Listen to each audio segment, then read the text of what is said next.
오늘 새벽에도 오늘 하루도 하나님께서 여러분들을 보호하시고 복 주시고 은혜와 평강 주시기를 원합니다. 오늘 말씀 이사야 34장입니다. 이 이사야 34장은 열국에 대한 심판이죠. 열방의 모든 족속들, 그 중에 또 특히 에돔을 가리키고 있습니다. 그 열국과 에돔에 대한 심판의 말씀과 함께 또 8절에 보시면 이제 시온에 대한 송사, 그러니까 시온에 억울했던 부분들을 이제 하나님께서 재판정에서 변호해 주시고 옳다 판결해 주셔가지고 이 시온이 이제 회복되는 그런 두 가지의 그림들이 녹아져 있습니다. 하나님께서는 천지를 창조하시고 그 창조된 그 세계를, 피조 세계를 홀로 통치하시는 분이신 줄 믿습니다.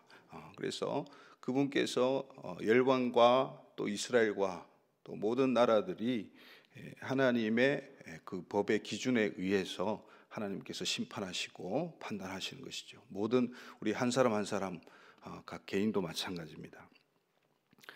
그렇게 하나님께서는 그의 종 선지자들을 파송하시고 그들을 통해서 열국을 심고 뽑고 무너뜨리고 다시 세우는 놀라운 통치자인 줄 믿으시기 바랍니다. 오늘 본문도 그러한 관점에서 봐야 됩니다. 그런데 오늘 본문 가운데서 문맥과는 조금 이제 상관없이 많이 인용이 되는 말씀이 있습니다. 우리 12년 전에 안타깝게 돌아가신 서문화교회의 김성수 목사님, 강해 설교로 굉장히 유명하셨죠. 마가의 다락방에도 가셨고.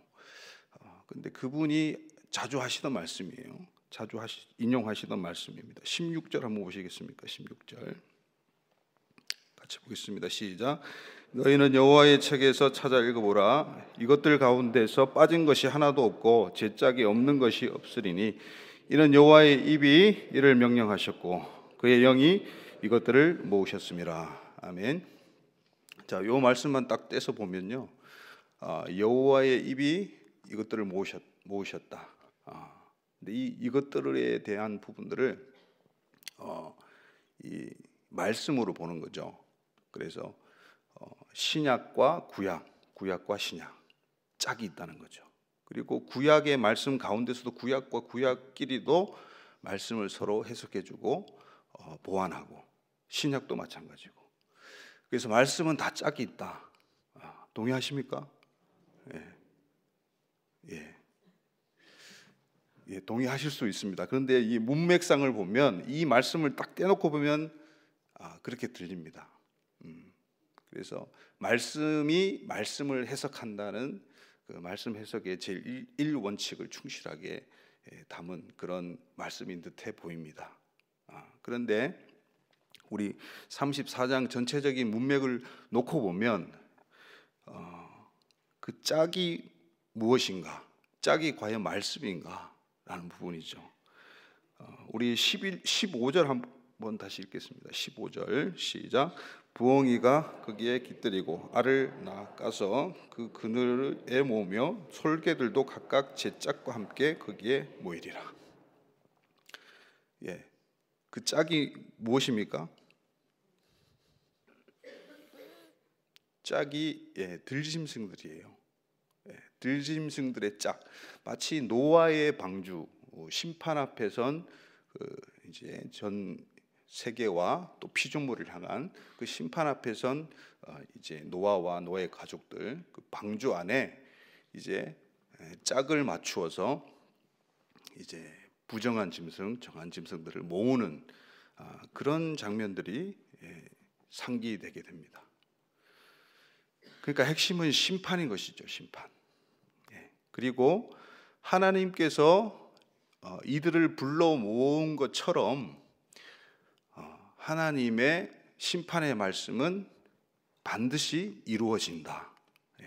이것이 이 이사야 34장의 문맥적으로 봤을 때 이 16절도 그러한 부분에서 해석이 돼야 되는 것이죠. 그래서 잘못 인용된 그런 사례라고 하겠습니다. 그래서 이 공동 번역을 보면요, 여호와의 책, 여호와의 기록에 찾아보라. 이것들을 갖다가 공동 번역에서 이렇게 이야기합니다. 모든 짐승들이 빠짐없이 기록되어 있느니라, 이렇게 이야기하고 있어요. 그러니까 이것은 문맥을 앞뒤를 살펴봐도 17절도 마찬가지고 그 짐승들이 이제 사람의 거처를 대신한다.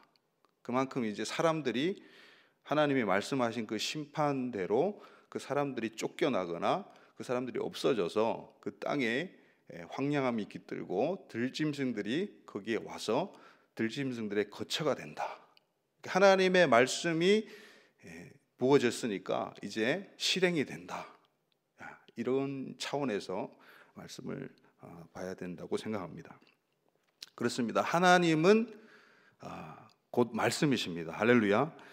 하나님은 스스로의 그 존재 증명 방식을 하나님의 말씀에 두시고 그 말씀을 역사 가운데서 성취하시고 이루시는 데 두십니다. 그래서 예레미야서도 마찬가지죠. 이제 예레미야에게 이제 고난이 닥쳐서 시위대 뜰에 갇혔는데 33장에 보면요. 그래서 그 예레미야에게 두 번째 이제 여호와의 말씀이 임합니다. 일을 행하시는 여호와, 그것을 성취하시는 여호와, 그것을 만들고 이루시는 여호와, 그의 이름을 여호와라는 이가 말씀하시되 너는 내게 부르짖어라. 내가 내게 응답하겠고 네가 알지 못하는 크고 은밀한 일을 네게 보이리라 말씀하십니다. 하나님께서는 말씀하시고 그것을 반드시 이루시고 성취하시는 분이심을 믿으시기 바랍니다. 열국에 대한 심판의 말씀이 반드시 이루어진다라는 이 명제 하에서 심판이 임한 땅에 사람이 없어지고 짐승들이 가득한 짐승들의 거처가 된다는 이 사실이 참으로 안타깝게 느껴집니다. 그리고 마치 이 노아의 방주 사건과 함께 레위기 11장에 정한 짐승과 부정한 짐승 이야기가 나옵니다. 그래서 이 앞부분을 보면요, 7절을 보시면 6절과 7절을 보시면 순양, 염소, 어린 양, 그리고 들소, 송아지, 수소 이렇게 정한 짐승에 대해서 이야기하고 있고요. 그 다음에 이제 이후로 보면 9절 이후로 보면 당아새, 고슴도치, 부엉이, 까마귀, 또 솔개까지, 그죠? 올빼미, 이런 것들은 다 부정한 짐승들입니다. 그래서 이런 이 짐승들의 이름들을 다 열거하고 있습니다. 그리고 이 특히 에돔 땅에 대한 부분들을 이야기하고 있고요. 이 에돔은 이제 전통적으로 이 에서의 후손들이죠. 그래서 이제 이스라엘을 대적하는 원수에 해당하는 그런 족속이고 나라였습니다. 자, 이 에돔 땅과 또 에돔 땅뿐만 아니라 온 열국 가운데 하나님의 심판이 이제 작정이 되었다. 그렇게 말씀하시면서 이 1절 한번 우리 다시 읽겠습니다. 1절입니다. 시작. 열국이여 너희는 나와 들을지어다. 민족들이여 귀를 기울일지어다.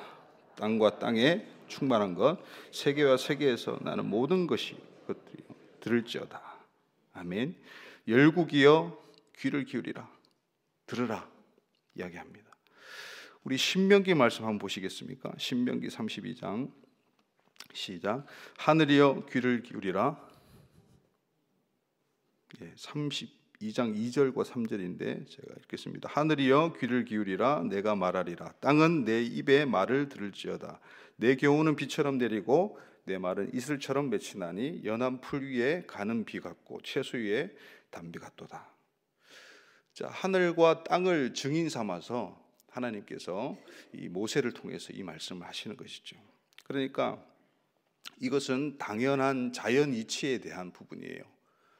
당연한 자연 이치처럼 하늘에서 비를 내려서 이슬을 내려서 식물을 나게 하고 천지 만물이 기생하고 돌아가는, 작동하는 이 시스템을 하나님께서 말씀하셨고 이것들이 그대로 지속되고 있다. 당연한 자연 이치처럼 하나님의 말씀이 그대로 이루어진다. 이렇게 이야기하고 있습니다. 자, 이 신명기의 이 말씀 전통을 이어받아서 이사야가 오늘 말씀뿐만 아니라 이사야 1장 보시겠습니까? 1장 2절 3절입니다. 시작. 하늘이여 들으라, 땅이여 귀를 기울이라. 여호와께서 말씀하시기를 내가 자식을 양육하였거늘 그들이 나를 거역하였도다. 소는 그 임자를 알고 나귀는 그 주인의 구유를 알건만은 이스라엘은 알지 못하고 나의 백성은 깨닫지 못하는도다 하셨도다. 아멘. 이스라엘은 알지 못했다, 깨닫지 못했다. 주의 백성이 깨닫지 못하는 거예요. 주님의 뜻을, 그 아버지의 법을, 그 말씀을 거역하고 깨닫지 못했다. 자, 이것은 당연한 이치가 아니죠. 짐승들도 그 주인을 아는데, 이치를 아는데, 사람이, 그것도 하나님의 선택한 그 백성이 이치에 전혀 맞지 않게 거역하고 반역하고 불순종했다는 것이죠. 거기에 대해서 하나님은 이제 송사를 펼칩니다. 야, 법정에서 한번 시시비비를 가려보자. 그렇게 시작되는 것이 이사야고, 계속해서 오늘도 이 송사라는 단어, 재판 용어가 8절에 등장합니다. 8절 한번 읽어보시겠습니까? 시작. 이것은 여호와께서 보복하시던 날이요 시온의 송사를 위하여 신원하시는 해라. 이렇게 송사에 관한 이야기가 이사야에 계속 펼쳐집니다. 그러니까 이 재판정의 모습을 한번 떠올려 보십시오. 피고는 이스라엘입니다. 그리고 이스라엘뿐만 아니라 온 열방입니다. 그리고 원고는 누구입니까? 바로 하나님이시고 재판장도 하나님이십니다. 그러한 이 재판정의 모습. 그래서 하나님께서 이 이스라엘 백성들을 그렇게 이사야 선지자를 통해서 꼬집으면서 순리에 역행하는 모습을 폭로하십니다. 순리에 역행하는 것이죠. 이치에 맞지 않는 모습을 폭로하십니다. 죄를 다 까발리십니다. 그래서 이 열국도 마찬가지로 이제 하나님의 심판을 받아서 그들의 거처에 이제 들짐승들이 거하리라. 이렇게 반복적으로 강조하고 있습니다. 이사야서 45장 23절에도 내가 나를 두고 맹세하기를 내 입에서 공의로운 말이 나갔은즉 돌아오지 아니하리니 말씀합니다. 하나님께서 한번 말씀하신 것은 다시 돌아오지 않고 반드시 이루고 성취되는 줄 믿으시기 바랍니다. 모든 열국들, 모든 나라들 마찬가지고 우리 개인들도 마찬가지입니다. 여러분께 하나님께서 주신 올해의 말씀들이 있고 또 매일매일 매주 주어지는 말씀들도 있습니다. 그 말씀들이 성취되어지기를 기도하시고 바라시고 간구하시기를 주님의 이름으로 축원드립니다. 이렇게 열국의 심판을 이야기하면서 에돔에 대한 이야기를 합니다.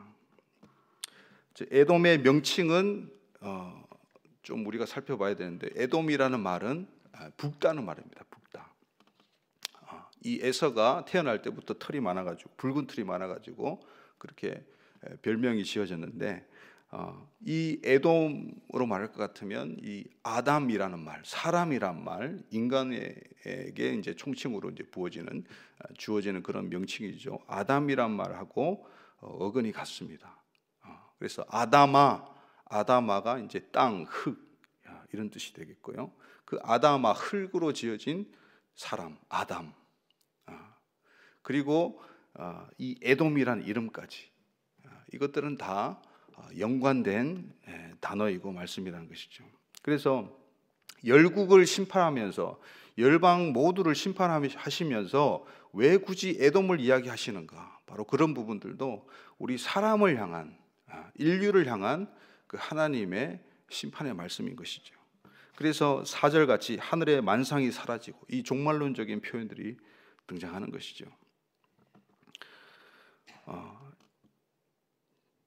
그래서 이 아담, 에돔 이런 것들이 이제 창세기의 우리 내용들과 연결이 됩니다. 우리 창세기 말씀 한번 보시겠습니까?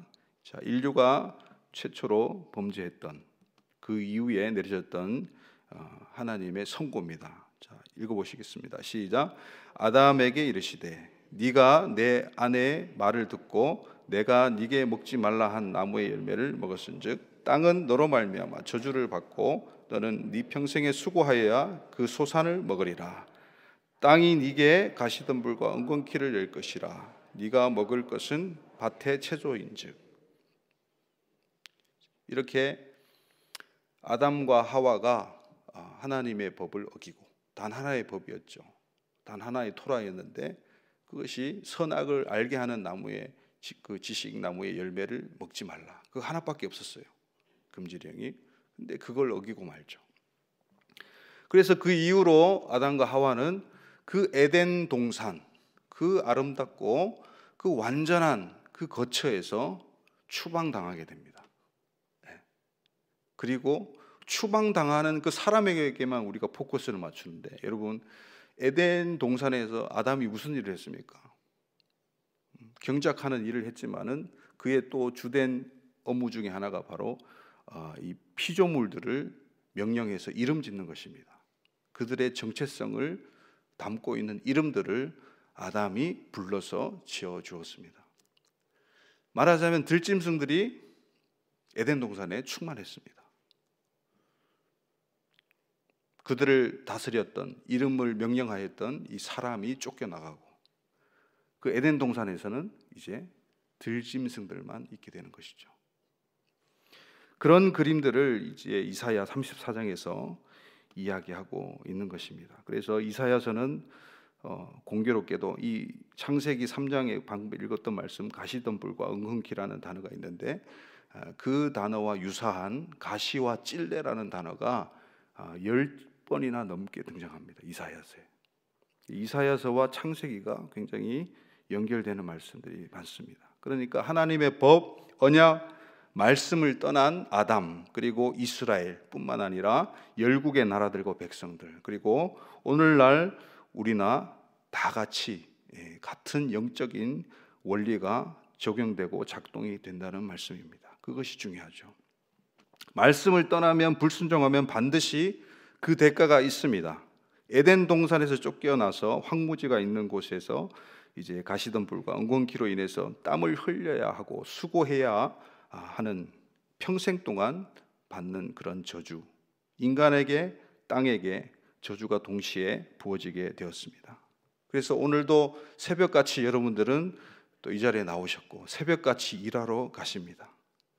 멈출 수 없는 일, 꼭 해야만 되는 일, 가족들을 부양하기 위해서, 먹고 살기 위해서, 생존하기 위해서 새벽같이 일어나서 일하는 분들이 많습니다.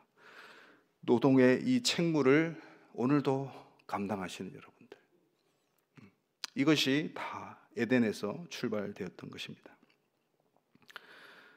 여러분, 이제 한번 생각해 보십시오. 우리의 이 말씀, 오늘 말씀에서 적용할 부분들이 무엇입니까? 여러분, 하나님께서 여러분들의 가정과 직장과 또 교회와 또 오늘 셀 모임 하시는 셀 리더 모임이 있는데, 또 셀이라는 그런 거처, 처소를 하나님께서 예비하시고 저와 여러분들을 부르신 줄 믿으십니까? 믿으십니까? 네. 하나님께서 부르셨어요. 소명을 주셨단 말이죠. 근데 거기에 충실하지 않고 하나님의 법을 어기고 불순종하고 반역하고 그렇게 된다면 그 거처를 하나님께서는 어떻게 하시겠습니까? 그 거처에서 쫓아내서 어이없이 다른 존재에게 그 거처를 내어주는 그 심판이 임할지도 모른다는 것이죠. 우리의 삶에 허락된 그 하나님의 거처를 여러분 충실한 제사장이 되어서 우리에게 정말 본을 보여주신 예수님처럼 우리가 오늘 하루도 충실하게 그 일들, 소명들을 감당해야 될 줄 믿습니다. 우리 사무엘상 2장 35절 한번 보시겠습니까? 시작. 엘리지 내가 나를 위하여 충실한 제사장을 일으키리니 그 사람은 내 마음 내 뜻대로 행할 것이라. 여기까지 보겠습니다. 이것은 이제 예수 그리스도에 대한 계시라고도 볼 수 있습니다. 그래서 히브리서에는 대제사장 되신 예수 그리스도 그분을 가리켜서 그는 자기를 세우신 이에게 신실하기를 모세가 하나님의 온 집에 한 것 같이 하셨다 말씀합니다. 하나님께서 부여해 주신 그 소명을 충실하게 감당하셨던 예수 그리스도처럼 죽기까지 십자가에서 다 그 소명을 이루신 것처럼 우리도 충실한 주의 일꾼 되어서 하나님께서 명령하신 그곳에서 우리의 소명을 다하는 하루가 되기를 예수님의 이름으로 축원드립니다. 자, 이 시간 우리 기도하겠습니다. 하나님, 오늘도 우리에게 거처를 예비하시고 우리에게 주신 소명이 있는 줄 믿습니다. 사람은 반드시 있어야 할 곳이 있는데 하나님께서 지정하신 그곳에, 주님께서 우리를 부르신 그곳에 바로 오늘 그 자리에 소명을 주신 것을 우리 충실하게 충성되게 경작하고 일구기 원합니다. 주님께서 다시 오셔서 찾으실 때에 주께 드릴 열매 가득 안고 찬양과 감사와 영광으로 나아가기를 간절히 소망합니다. 하나님, 우리의 직장과 일터와 가정과 교회, 지체들이 모이는 그곳에 들짐승들이, 다른 존재들이 나타나서 그것을 차지하지 않게 하여 주시고, 하나님, 그 땅 가운데 가시엉겅퀴와 찔레와 다른 것들이 나서 그 열매들을 빼앗기지 않도록 주님께서 우리를 특별히 은총 주시고 은혜 주시고 긍휼로 덮어 주시어서 우리가 그 소명을 감당하는 하루가 되게 해달라고 우리 기도로 나아갑니다. 하나님 아버지, 감사합니다. 오늘도 우리에게 소명의 자리를 주셨습니다. 하나님께서 부르신 그 자리, 우리가 경작해야 되고 일을 해야 되는 그 자리, 주님, 우리가 충실한 제사장처럼, 우리 예수 그리스도처럼 우리가 그렇게 소임을 다하는 저희가 되기를 원합니다. 오늘 가운데 하나님 기름 부어주시고 역사하여 주시옵소서. 그렇게 할 때 이사야 35장의 에덴 같은 역사가 일어날 줄 믿습니다. 사막의 백합화가 필 줄 믿습니다. 하나님, 기쁘고 즐거운 노래로 주님께 올려드릴 줄 믿습니다. 하나님, 이 노동의 현실, 이 아픔의 현실 가운데서 하나님, 우리가 감당해야 할 부분들, 우리가 지혜롭게 잘 판단하고 주님 충실하게 그것들을 우리가 수행해 나갈 수 있도록 도와주시옵소서. 이 자리에 모인 특별히 셀 리더분들 한 사람 한 사람 축복합니다. 하나님께서 불러주신 그 자리, 주님 사명을 다하여 잘 지키고 감당할 수 있도록 도와주시옵소서. 오늘 하루도 하나님의 사명으로 충만한 자들 되게 해주셔서 하나님께서 기름 부으시고 역사하시고 열매 맺는 하루가 될 수 있도록 도와주시옵소서. 하나님 아버지, 감사합니다. 우리에게 거처, 우리가 거할 곳, 우리가 일할 곳을 주셔서 참으로 감사합니다. 그곳에서 우리가 충실한 제사장으로 우리를 위해서 그 죄과를 대속하시고 여전히 충실하게 우리를 위해서 저 하늘 보좌에서도 중보하고 계시는 우리 예수님처럼 우리도 신실한 마음과 신실한 태도로 오늘 하루 우리에게 부어주신 그 소명을 감당하게 도와주시옵소서. 다른 존재에게, 들짐승들에게 어이없이 빼앗기는 일이 없도록 도와주시옵소서. 열매 맺고 열매 맺어서 정말 하나님께서 다시 찾으실 때에 하나님께서 원하시는 그 열매들을 주렁주렁 맺어서 하나님께 온전히 올려드리는 저희 모두가 되게 역사하여 주시옵소서. 특별히 오늘 또 셀 리더 모임으로 모이신 이 셀 리더들에게 하나님께서 기름 부어 주셔서 그 셀들을, 그 셀장으로 맡겨주신 그 셀이라는 그 처소를 잘 가꾸고 경작하는 자들 되게 하여 주시옵소서. 감사합니다. 예수님의 이름으로 기도드리옵나이다. 아멘. 주여, 주여, 주여. 하나님 아버지, 우리의 처소 가운데 거하여 주시고 동행하여 주시고 일하게 하시고 열매 맺게 하여 주시옵소서.